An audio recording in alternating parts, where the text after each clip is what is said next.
Chase Alki, Blue Futon, we're going back in the box with Thin Ice. Have I seen this movie? No. Let me go see why. The ice is thin because it looks like someone died and there's a violin and there's an old man and there's a hammer. There's a lot of money. So let's see who's in the Thin Ice show.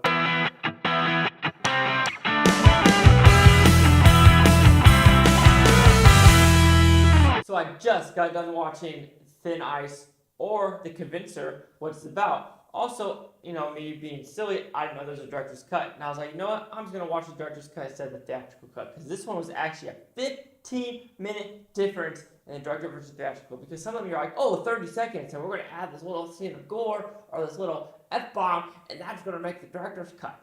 No, this one actually makes it's a sustainable difference of 15 minutes. I was like, no, I'll take the 15 minutes and watch that version. Which apparently that version was the Sundance version, and this theatrical cut was a version where the director and the writers, who are kind of the same, weren't even allowed to edit their new movie. And it was called The Convincer when it was in Sundance, and now it's called Thin Ice. But there's a little background of this movie. So what's it about? Basically, Kinnear is an insurance salesman, and he's basically a sleazeball, and he sells insurance, like all those insurance sleazers of like, oh, that couch right there, oh yeah, it might be $1,000, even though it's like $5 at a garage sale. We need you to insure that. Oh, you see that right there?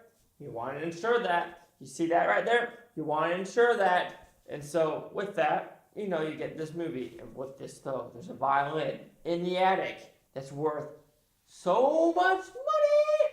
And doing this, they accidentally kill someone.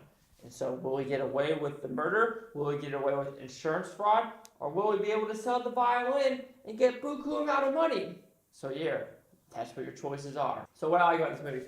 I like the action of this movie because this movie did keep me guessing from beginning to end. Of course, there's like a lot of twists and turns and witty, wicked fun, according to some critics. Between it, and that is true of like what's going on here, what direction are we taking, like who's going to actually get caught, who's not going to get caught, who's the actual convincer in this movie, who is in Thin Ice. So knowing who that is, it is pretty fun. Bad about the movie, I just don't really like this movie as a whole. Yeah, you have, a good story, you have these characters, but none of these characters you're really rooting for. And I think I've said this a lot in my reviews. If you don't have characters you're actually rooting for, or you feel sorry for, or you just care about, that's the issue. This movie, yeah, Greg Kinnear played a great part playing the sleaze guy.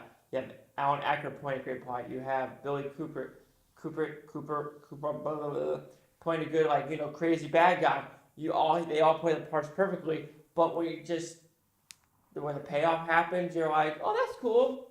Like, yeah, something about it just felt off. And I did watch the director's cut. That's supposed to be the better version. That was screened at Sundance and actually got bought from Sundance, that version. But apparently that person that bought it wanted to turn it down, so it was a little too long. Thin Ice Convincer.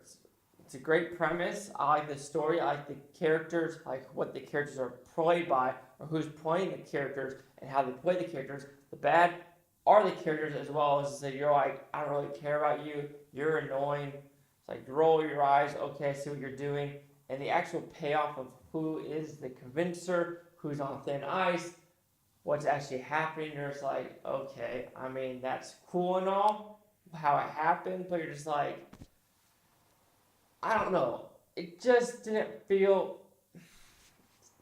It's like one of those movies where you watch, and you're like, I see what you're doing, but I just don't like what you're doing. It's like, just... yeah.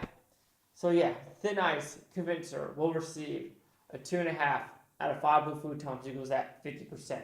So see the critics' news scores that gave this film. So you have critics, a 69%, there's about 59 of them, and you don't have the option of doing user reviews for this one?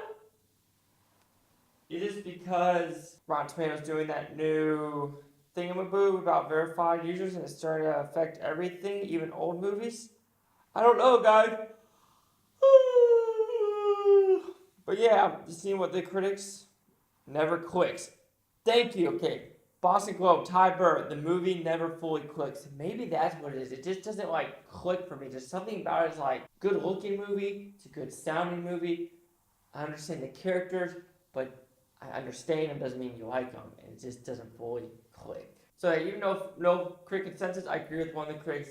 It never fully clicks. Boom. I like that consensus. Cheese the Blue Futon. Like, comment, subscribe. Let me know things about Futonotopia, you Blue Futonians. Thanks for watching, and have a great day. I think it's kind of weird that literally when you watch the movie, it literally says the Convincer. And even before you watch the movie, it's like this movie was originally called Convincer before being bought. And then all of a sudden, when it's, I guess, in theaters making $600K, and on DVD, Blu-ray, it was called Thin Ice.